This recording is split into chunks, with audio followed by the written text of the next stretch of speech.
شروع کرتا ہوں اللہ تعالیٰ کے نام سے جو بڑا مہربان نہایت رحم والا ہے۔ حضرت ابو سعید خدری رضی اللہ تعالیٰ عنہ راوی ہیں کہ رسول کریم صلی اللہ علیہ وآلہ وسلم نے فرمایا، کسی شخص کا اپنی تندرستی کی حالت میں 1 درہم اللہ کی راہ میں خرچ کرنا اپنے مرنے کے وقت اللہ کے راستے میں 100 درہم خرچ کرنے سے بہتر ہے۔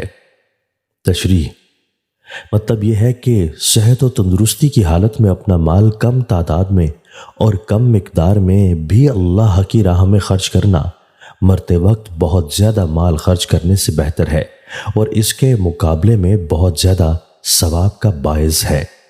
حضرت ابو ذر رضی اللہ تعالیٰ عنہ فرماتے ہیں کہ ایک مرتبہ میں نبی کریم صلی اللہ علیہ وآلہ وسلم کی خدمت میں اس وقت پہنچا جبکہ آپ صلی اللہ علیہ وآلہ وسلم کعبہ کے سائے میں تشریف فرما تھے۔ جب آپ صلی اللہ علیہ وآلہ وسلم کی نظر مبارک مجھ پر پڑی تو فرمایا، رب کعبہ کی قسم وہ لوگ بہت ٹوٹے میں ہیں۔ میں نے عرض کیا کہ میرے ماں باپ آپ پر قربان ہوں، کون ہیں وہ لوگ؟ آپ صلی اللہ علیہ وآلہ وسلم نے فرمایا، جو زیادہ مال جمع کرتے ہیں۔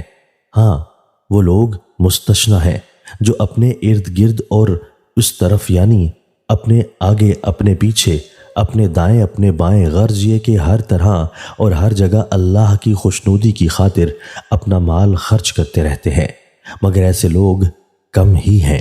تشریح: حضرت ابو ذر غفاری رضی اللہ تعالیٰ عنہ نے چونکہ فقر افلاس کو اپنی زندگی کا امتیاز بنا لیا تھا اور اس طرح انہوں نے دنیا کی آسائشوں سے منہ موڑ کر غنا و تونگر پر فقر و افلاس کو ترجیح دے رکھی تھی، اس لیے حضرت صلی اللہ علیہ وآلہ وسلم نے ان کی تسلی اور ان کے اطمینان قلب کی خاطر یہ بات ارشاد فرمائی۔